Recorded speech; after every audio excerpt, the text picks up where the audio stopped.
నమస్కారం. మైరా ఛానల్ కథామృతానికి స్వాగతం. ప్రాణం పోయేటప్పుడు చెవిలో పడ్డ మాట, మనసులోని తలంపు ఇవన్నీ కలిసి మరుజన్మకు కారణమవుతాయా? మరి అది ఎలాగో తెలుసుకుందాం ఈ కథ ద్వారా. అనగనగా ఒకసారి ఒక కాపలాదారుడు ఏదో పని మీద పొరుగురికి వెళ్లాల్సొచ్చింది. అందుచేత రాజు వద్దకు వెళ్లి, ప్రభూ, నేను అత్యవసరంగా పొరుగురు వెళ్లవలసి వచ్చింది. ఈ రాత్రికి నా కుమారుడు మూగవాడైనప్పటికీ ఊరి కాపలా కాస్తాడు, ఇందుకు అనుమతించండి అని వేడుకున్నాడు. రాజు అందుకు సమ్మతించాడు. ఈ మూగవాడు ఎలా కాపలా కాస్తాడో చూడాలనే ఆశతో రాజు మారువేషంలో అతన్ని గమనించాలి అనుకున్నాడు. ఆ కాలంలో రాజులు మారువేషంలో రాత్రులు సంచారం చేసి ప్రజల బాగోగలు స్వయంగా పరిశీలించడం రివాజుగా ఉండేది కదా. అలాగే రాత్రయింది. అది మొదటి జాము. తప్పిట చేత పుచ్చుకొని ఆ బాలుడు వీధి కాపలా కాయసాగాడు. రాజు అతన్ని వెంబడించసాగాడు. హెచ్చరిక చేసే సమయం వచ్చింది. అప్పుడు ఆ మూగబాలుడు తప్పెట కొడుతూ ఇలా చెప్పాడు: కామం క్రోధం చ లోభం చ దేహే తిష్టంతి తస్కరః జ్ఞానరత్నాపహారాయ తస్మా జాగృతః జాగృతః. అంటే మన దేహంలో కామ క్రోధ లోభాలనే తస్కరులు కూర్చొని జ్ఞానమనే రత్నాన్ని అపహరించ పొంచి ఉన్నారు, కాబట్టి జాగ్రత్త అని. ఈ మాటలు విన్న రాజు ఎంతో ఆశ్చర్యపోయాడు, నిశ్చేష్టుడయ్యాడు. ఇతడు నిజానికి మూగవాడు కదా, ముందుగానే జ్ఞాని అయినా జీవన్ముక్తుళ్లాగా ఉన్నాడే అనుకున్నాడు. ఒక మంచి ఆత్మ అతని శరీరంలో ఉందని రాజుకు అర్థమైంది. ఇంకా రాజు ఇతన్ని వెంబడిస్తూ గమనిస్తూ వెళ్తూనే ఉన్నాడు. ఇక మళ్ళా రెండవ జాము వచ్చింది. అప్పుడు ఆ జ్ఞాని ఇలా చాటింపు వేశాడు: జన్మ దుఃఖం జరా దుఃఖం జాయా దుఃఖం పునః పునః సంసార సాగరం దుఃఖం తస్మా జాగృతః జాగృతః. అంటే పుట్టడం దుఃఖం, చావడం దుఃఖం, జరాభయం దుఃఖం, సంసార సాగరం దుఃఖం, మళ్ళా మళ్ళా వచ్చేవి కాబట్టి జాగ్రత్త అని హెచ్చరించాడు. ఈ శ్లోకాన్ని విని రాజు పరవశుడైపోయాడు. మళ్ళీ తృతీయాయామం అంటే మూడవ జాము వచ్చింది. మాతా నాస్తి పితా నాస్తి నాస్తి బంధు సహోదరః అర్ధం నాస్తి గృహం నాస్తి తస్మా జాగృతః జాగృతః. అంటే తల్లి లేదు, తండ్రి లేడు, బంధువులు లేరు, సహోదరులు లేరు, ధనం లేదు, గృహం లేదు, అంతా మిథ్య, జాగ్రత్త అని అర్థం. అలా చాటింపు వేశాడు ఆ బాలుడు. ఇది విన్న రాజు అచేతనుడైపోయాడు. కదల్లేని స్థితిలోకి వెళ్ళిపోయాడు. నిశ్చేష్టుడైపోయాడు. అయినా అతన్ని వెంబడిస్తూనే ఉన్నాడు. ఇంతలో 4వ యామం అంటే 4వ జాము వచ్చింది. అప్పుడు ఆ బాలుడు ఆశయా బధ్యతే లోకే కర్మనా బహుచింతయా ఆయుక్షీణం నజానాతి తస్మాత్ జాగృతః జాగృతః అని చాటింపు వేశాడు. అంటే ఆశాపాశం చేత కట్టుబడి తిరుగుతూ లోక కర్మల చేత బహుచింతలకు లోనై ఆయువు క్షీణించడం ఎరుగలేరే, కాబట్టి జాగ్రత్త జాగ్రత్త అని చాటింపు వేశాడు. ఈ చివరి శ్లోకాన్ని విని ఇక రాజు మనసు పులకరించిపోయింది. అతడు సాధారణ ఊరి కాపరి కాడు, పవిత్రమైన ఆత్మ కలిగిన జీవన్ముక్తుడు. అజ్ఞానమనే చీకట్లు ఆవరించిన వారికి దారి చూపించే మహానుభావుడు. కాబట్టి ఇతన్ని తన రాజప్రసాదానికి రప్పించి అతడికి ఇష్టమైన ఉద్యోగం ఇప్పించాలని ఆ రాజు నిర్ణయించుకున్నాడు. అలా నగరానికి వెళ్ళిపోయాడు. మర్నాడు ఆ బాలుని తండ్రి రాజుని చూడ్డానికి వచ్చాడు. అతడితో రాజు ఇలా అన్నాడు: ఇంతదాకా మూగగా ఉన్న నీ కుమారుడు నిజానికి మూగవాడు కాడు. అతడు పూర్వజన్మ జ్ఞానం ఉన్న మహనీయుడు, పుణ్యాత్ముడు.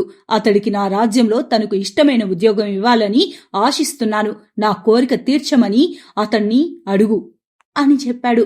తండ్రి తన కుమారుడికి రాజుగారి కోరిక తెలపగా ఆ కుమారుడు అందుకు సమ్మతించి రాజు వద్దకు వచ్చాడు. అప్పుడు రాజు, స్వామి, మీరే పని చేయడానికి ఇష్టపడతారో దాన్నే చేయండి, వేడుకుంటున్నాను మిమ్మల్ని అని స్వయంగా రాజు అడిగాడు. అప్పుడు తన పుత్రుడు అప్రయోజకుడని ఇంతవరకు ఎంచిన తండ్రి కూడా జరుగుతున్నది అర్థం కాక ఆశ్చర్యపోయాడు.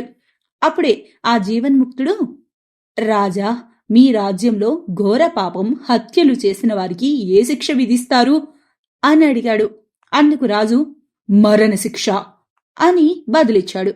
అయితే ఆ మరణదండన నెరవేర్చే ఉద్యోగం నాకిప్పించండి. నా చేతుల మీద నా కత్తితో వారి తల తీస్తాను అంటూ తన కోరికను తెలిపాడు ఆ పసివాడు. రాజు అమితాశ్చర్యపోయాడు. అతడి కోరిక మేరకు అందుకు సమ్మతించాడు. ఊరికి వెలుపల మరణశిక్ష నెరవేర్చే స్థలంలో ఒక కుటీరం వేసుకుని ఆ బాలుడు తన కర్తవ్యాన్ని నిర్వహించసాగాడు. ఇలా కొంతకాలం గడిచింది. దేవలోకంలో యమధర్మరాజు ఒకరోజు చింతాక్రాంతుడై బ్రహ్మదేవుణ్ణి దర్శించడానికి వెళ్లాడు. ఎందుకు విచారిస్తున్నావు? నీ ధర్మం సక్రమంగానే నెరవేరుస్తున్నావు కదా అని యముణ్ణి బ్రహ్మ అడిగాడు. అందుకు యమధర్మరాజు దీర్ఘంగా నిట్టూర్చి ఇలా అన్నాడు. ఓ బ్రహ్మదేవా, ఏం చెప్పమంటావు? పాపాత్ములు నా లోకం చేరగానే వారి యాతన శరీరాన్ని వారి వారి కర్మానుసారంగా శిక్షిస్తాను కదా. కాని ఇప్పుడు ఎందుచేతనో చాలా కాలంగా పాపాత్ములు కర్మను అనుభవించడానికి రావడం లేదు. నా ధర్మ నిర్వహణ జరగడం లేదు. మరి భూలోకంలో పాపాత్ములే లేరా? లేకుంటే పాపాత్ములు మరెక్కడికైనా పోతున్నారా? నాకు అవగతం కాకుంది. ఇదే నా విచారానికి కారణం అని బ్రహ్మకు చెప్పాడు. బ్రహ్మకిది చాలా విచిత్రంగా తోచింది. దీన్ని పరిశోధించే నిమిత్తం భూలోకానికి వచ్చాడు. అక్కడ రాజు నేరస్తులకు మరణదండన విధిస్తూ ఉన్నాడు. వారు మన జీవన్ముక్తుడి వద్దకు మరణశిక్ష అమలు పరచడానికై రాబడుతున్నారు. ఈ తతంగం చూసి బ్రహ్మ వారిని వెంబడించి మన జ్ఞాని నివసిస్తున్నటువంటి చోటుకొచ్చాడు. అప్పుడు అక్కడ జరుగుతున్నది చూడగానే బ్రహ్మదేవుడికే ఆశ్చర్యం వేసింది.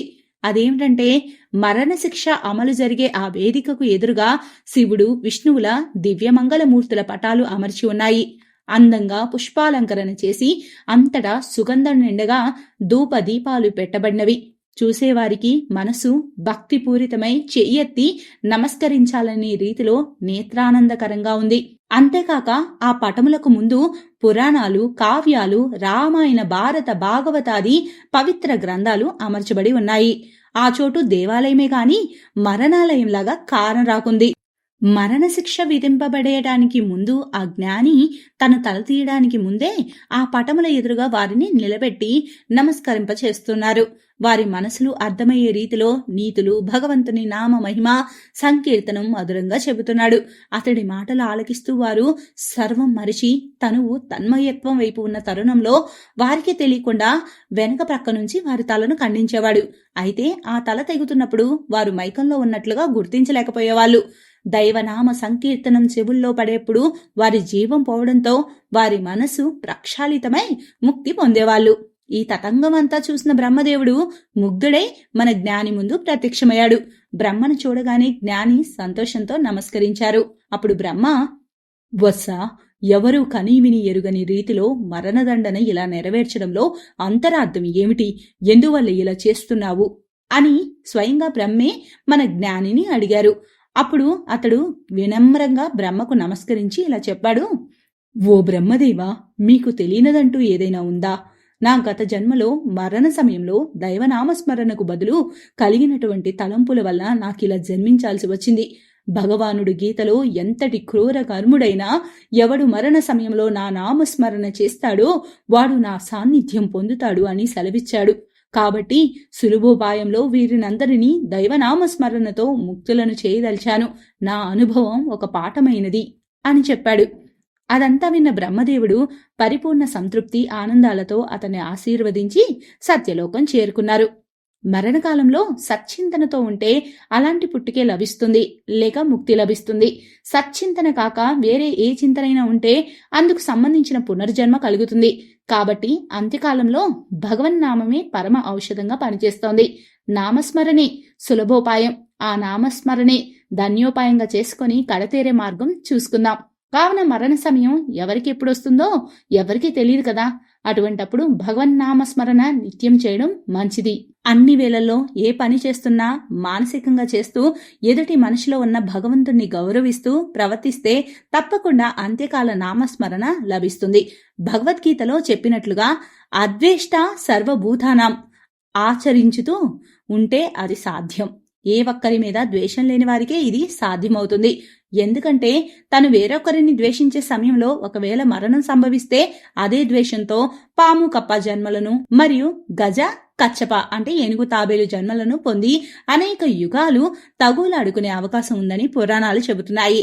కావున మొట్టమొదలు మనం శత్రువులు అనుకునే వారి మీద మన అభిప్రాయాలను సరిదిద్దుకొని అద్వేష్ట సర్వభూతానంగా తయారవడం అత్యంత ఆవశ్యకం. అది మనకు చాలా మనశ్శాంతి కూడా. నిత్యం రామస్మరణ చేసిన వాల్మీకి అంత్య సమయంలో కూడా రామనామస్మరణ చేయడం వల్లనే తులసిదాసుగా జన్మించారని ప్రతీతి. ఆయన పుట్టగానే అందరి పిల్లల్లాగే ఏడవకుండా రామ్ రామ్ అని పలకడమే అందుకు ఉదాహరణ అంటారు. అందుకే అతన్ని రాంబోలా అని కూడా అంటారు. ఇంతకంటే మనకేం ఉదాహరణ కావాలి? ఒకటే, ఏదేమైనా సరే దుష్టుల గురించి ఎక్కువ ఆలోచించకుండా మన మనశ్శాంతి మనం చూసుకుంటూ ప్రశాంతంగా జీవితం గడుపుతూ ఈ జీవితాన్ని అంతే ప్రశాంతంగా వదలడంలో ఉండే ఆనందమే వేరు కదా. అలా ఉంటే ప్రశాంతత ఎప్పుడూ మనతోడే ఉంటుంది. సర్వేజన సుఖినో భవంతు.